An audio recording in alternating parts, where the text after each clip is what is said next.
दे धडक बेधडक आपल्या परिसरातील ताज्या घडामोडी, घटना, समस्या, विविध क्षेत्रातील सर्वदूर बातम्या पाहण्यासाठी लोकशक्ती लाईव्ह न्यूज चॅनलला सबस्क्राईब करा आणि नोटिफिकेशन मिळवण्यासाठी बेल आयकॉनला प्रेस करा.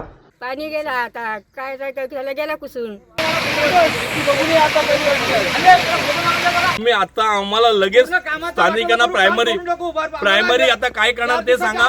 कशेने गावच्या हद्दीत मंगळवार दिनांक 17 फेब्रुवारी रोजी रात्रीच्या सुमारास कालवा फुटल्याने शेकडो एकर शेती पाण्याखाली गेली असून शेतकऱ्यांचे मोठ्या प्रमाणात आर्थिक नुकसान झाले आहे. या घटनेमुळे कशेने परिसरातील शेतकरी आक्रमक झाले असून नुकसान भरपाईची मागणी त्यांनी केली आहे. मिळालेल्या माहितीनुसार मुंबई गोवा राष्ट्रीय महामार्गाचे काम कशेने गावाजवळ सुरू आहे. या दरम्यान महामार्गालगत असलेल्या कालव्यावर मातीचा भराव टाकण्यात आला होता.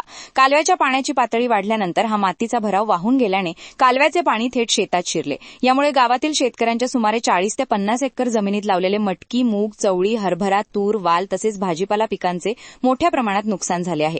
पिके पूर्णतः पाण्याखाली गेल्याने लाखो रुपयांचे नुकसान झाल्याचा अंदाज शेतकऱ्यांनी व्यक्त केला आहे. या घटनेनंतर संतप्त शेतकऱ्यांनी काळ प्रकल्पाच्या अधिकाऱ्यांना घटनास्थळी बोलावून निषेध व्यक्त केला. महामार्गाच्या कामादरम्यान कालव्याकडे दुर्लक्ष केल्यामुळे पाणी शेतात घुसल्याचा आरोप करत नुकसान भरपाईची तात्काळ मागणी करण्यात आली. यावेळी काळ प्रकल्पाच्या सहाय्यक कार्यकारी अभियंता श्वेता चिचुलकर यांनी घटनास्थळी भेट देऊन परिस्थितीची पाहणी केली. नुकसान भरपाईसाठी वरिष्ठ पातळीवर चर्चा सुरू असून शेतकऱ्यांना भरपाई देण्याचा प्रयत्न केला जाईल असे आश्वासन त्यांनी दिले. यावेळी राष्ट्रवादी काँग्रेसचे नेते व भुवन सरपंच दीपक शेठ जाधव, उदय अधिकारी, संदेश मालोरे, मिलिंद खानविलकर, नंदकुमार गायकवाड तसेच बहुसंख्य शेतकरी व ग्रामस्थ उपस्थित होते. कशेने गावचे ग्रामस्थ रात्री कॅनलचं पाणी फुटलं. वारंवार कॅनलला सांगून सुद्धा कॅनलवाल्याने हलगर्जीपणाने ते भराव केलं नाही. ते भरावाचं पाणी भराव केलं नाही, त्यामुळे पाणी फुटलं. आणि ते पाणी फुटल्यामुळं आम्ही मूग, मटकी, वाल, चवळी असं कडधान्य केलं होतं. गुरांचा चारा सुद्धा ताक पेरलेला होता. तो 40 ते 50 एकरला जवळजवळ होता. 30 ते 35 लोकांचा जवळ नुकसानी झालेली आहे. आणि त्या नुकसानीला कारणीभूत कॅनलवाले आहेत असं आम्हाला वाटतं. कारण आम्ही आता प्रत्यक्षात त्यांच्याकडे भेटलो होतो, काय ते बोलत नाही. म्हणून आमचे शेतकरी सगळे जमा झालो आणि आम्हाला तुमच्याजवळ ही बातमी पोहोचवावी लागली. शेतकऱ्यांचा हे एवढं काटण काढायला आलेला होता आणि तो एका रात्रीत पूर्णपणे जमीनदोस्त झालेला आहे.